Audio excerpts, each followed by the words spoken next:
Alright guys, today we are going to take a look at this Nikko Air Elite 115 race set.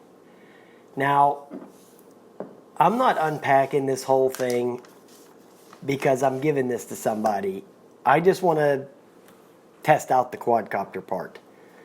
I'm not unpacking all the gates and all that stuff and setting all that up. I'll leave that for him to do. This is going to go out to RC funds.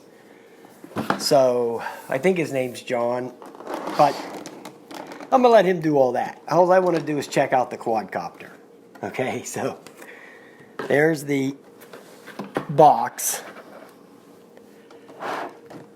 There's the quadcopter right there. Now the battery, which is in here, is what would go in that slot there, but I put it in and charged it up.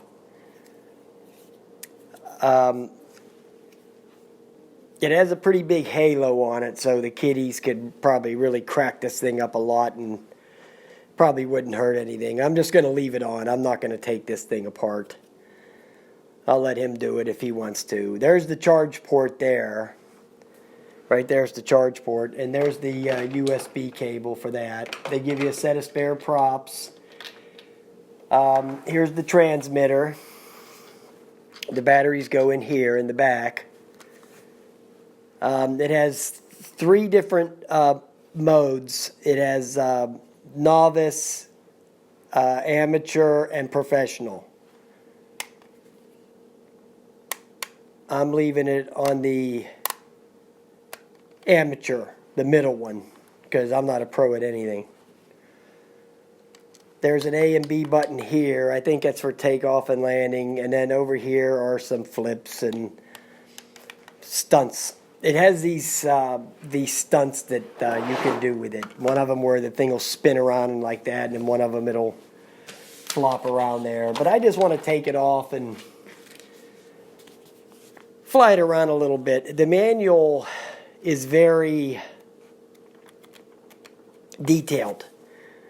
Plus, you can hook this up to Betaflight and make adjustments in there if you want. You know, that's up to you if you want to go that route. But I didn't pay a lot for this thing, believe it or not, even though it's pretty nice. I got it at Toys R Us, you know, when they were going down the tubes. So, but there's all the other stuff. They even give you batteries for the transmitter, but I just used my own.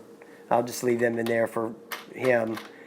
And then they also give you these little thumbsticks if you want to take these sticks off and put these on. You know, I think Sky Viper usually does that kind of stuff too. They'll put multiple kinds in there, but I'm not going to, you know, take any of this stuff apart. I'm just going to leave it like this. I just want to take it off. Now the battery takes like an hour to charge, and it just slides right in there. And there's an on and off switch, which is pretty hard to see. It's right there. Okay. Now where the USB port is the head. That's the head of the quadcopter. And then you just turn that on and bind that up like that. Just your normal, you know, up and down on the stick. Now they had to add a little extra paper in there and a dum-dum, because it didn't tell you how to calibrate the gyro. And there it goes right there.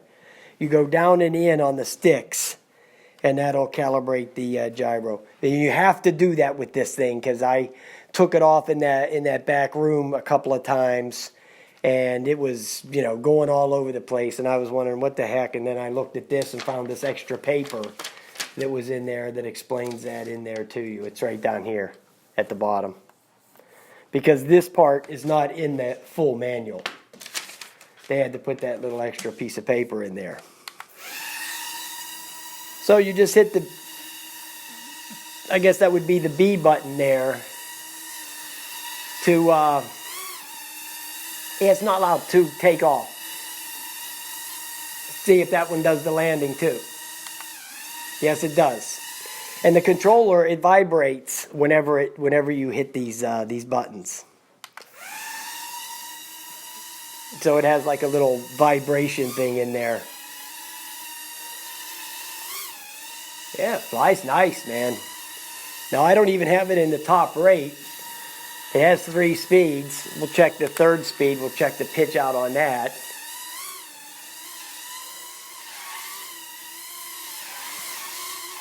Okay, this thing's fast, man. Okay, this thing will go.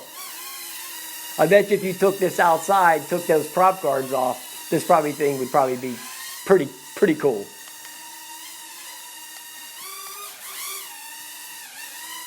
That's the flip button there. The R button is the flip button. And let's see what the L button does. Okay, it just does that 360 spinorama thing. That's pretty cool. Try that again. Yeah, that's pretty neat.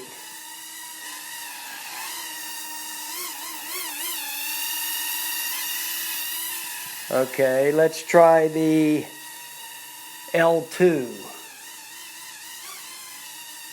God only knows.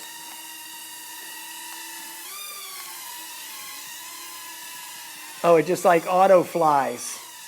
Okay, I don't want to do that.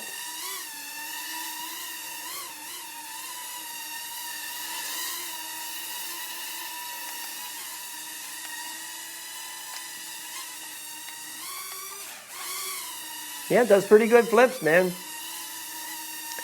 I don't know what the battery size is. I think it's like a 600 or something. So, you know, it should go for at least 5 minutes.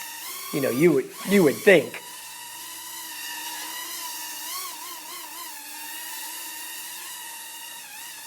The flips are kind of lumbering. Oh, there it is. Okay. You see, the flips take a long time to flip.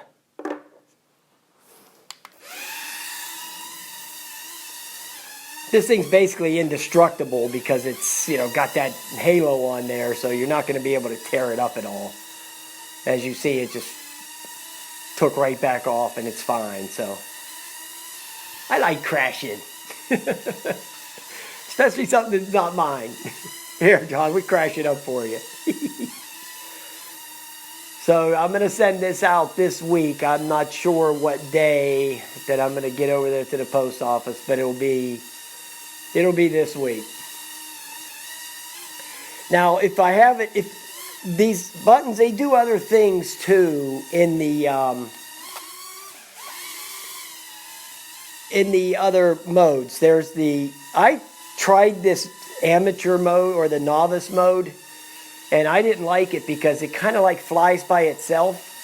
So if you want to try it in that the novice mode, I would suggest that you go outside and do it outside, because it kind of like as soon as you take off, it kind of like flies by itself.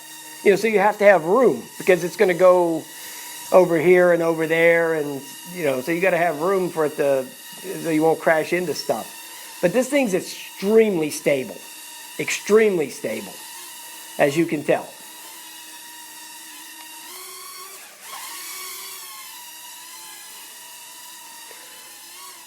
All right, I've seen enough.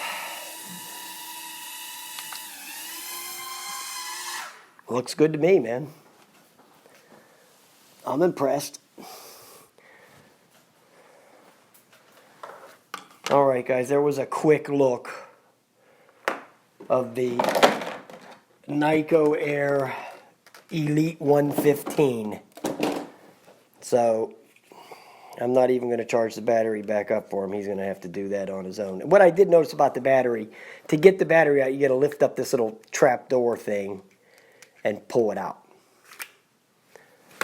Okay, and it is a 3.7600 right there.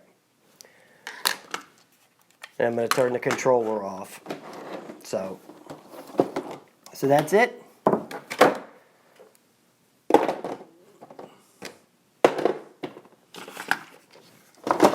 All right, guys. Have a nice day.